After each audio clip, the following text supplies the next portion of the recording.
Welcome to part 2 of our traveling film kit, and today we're looking at the Benro S6.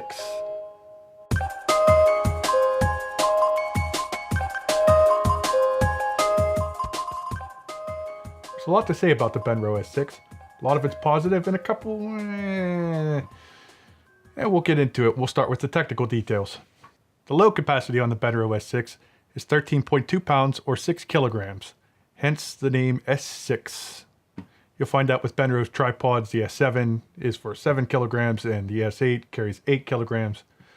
So, good to know.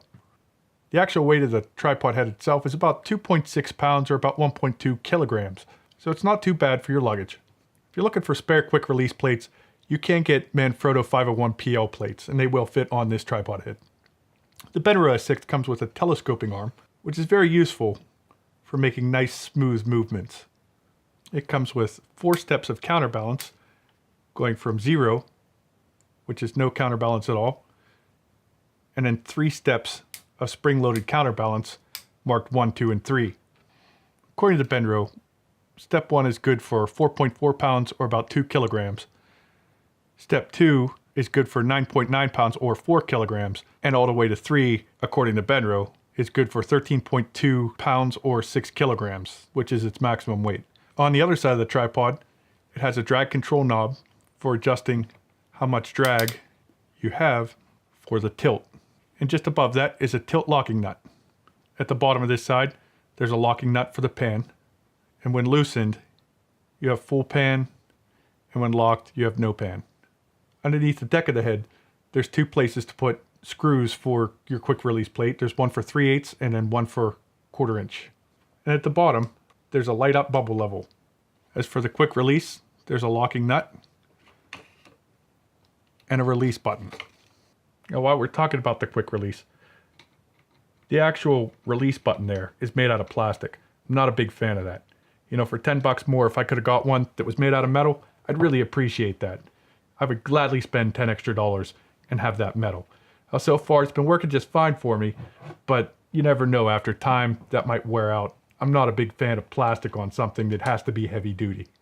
I really like the telescoping arm that comes with this, because that extra reach that you get on that, you know, sometimes it gives you that little bit of extra torque just to get a nice smooth movement. And they do have a rosette on the other side, so you can switch this arm from the right to the left if you prefer it on the left, or you could buy an extra arm and then have 2 sets of arms on there if you like. Now, as far as the tilt of this tripod head, I've gotten really good results using this with the cameras that I've been using on it. But then panning, that's a different matter. For the pan, you only have a lock and unlock. There's no adjustable drag on the pan.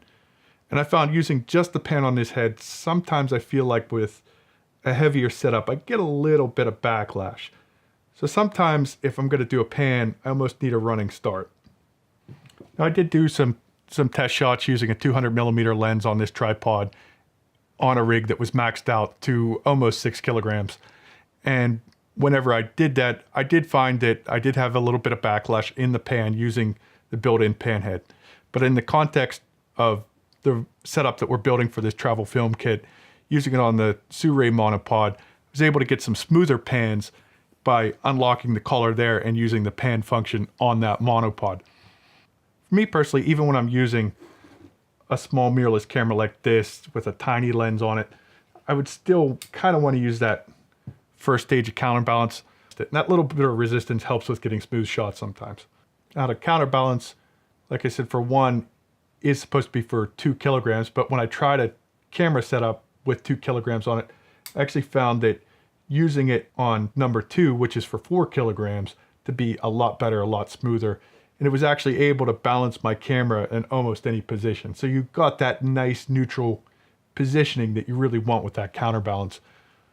And in that case, the camera was actually mounted directly onto the tripod deck. So, you know, it's not like the rig where it was built up and kind of top heavy. It was a real world situation for an actual camera in an actual setup, not with anything built out on it. And that number 2 setting for 4 kilograms, that really was the sweet spot for that. So they're saying 4 kilograms, I'm saying it's for 2 kilograms. So it's no surprise that whenever you get up to 3 and I put a 6 kilogram rig on it, that it's not going to function the way it should. Now that just gets into the best practices of tripod heads in general. You know, one thing that you want to make sure of is that whatever load that you're putting on there, you keep it nice and centered. You know, center of gravity is important whenever you're doing pans and tilts. You know, that'll get you the best results having it nice and centered. Once you have it to one side or the other, then it's going to want to fall to one side or the other, and you're going to have trouble controlling it as well as you would like to, especially when you have something with a counterbalance on it. And I'd say when you're trying to select a tripod head, if you're going to have a rig that's 2.5 kilograms or 5 pounds or whatever, then you want to pick something that can handle double that weight. Now, once you start getting higher up, I'd say that margin kind of tightens. You don't necessarily have to go for half. But I feel like in this mid-range market, there's a lot of exaggeration, and you got to make up for that. So you always want to buy something a little bit oversized for the rig or the camera that you're going to put on there. Like I said, in my case, you know, I'm probably maxing out at about 2.5 kilograms. So really, this works for me. My final thoughts on the Benro S6 is it the be-all end-all of tripod heads? Definitely not. But for the kit that we're building here, it is definitely more than adequate, and it's a good value. So all told, I'd say for this package, it's a solid buy. And that's all I have for that. In the next part of the series, we're going to cover the Zhiyun Crane. Definitely subscribe if you want to see more of this series. Give us a like below. Thanks for watching, and we'll see you next time. Bye.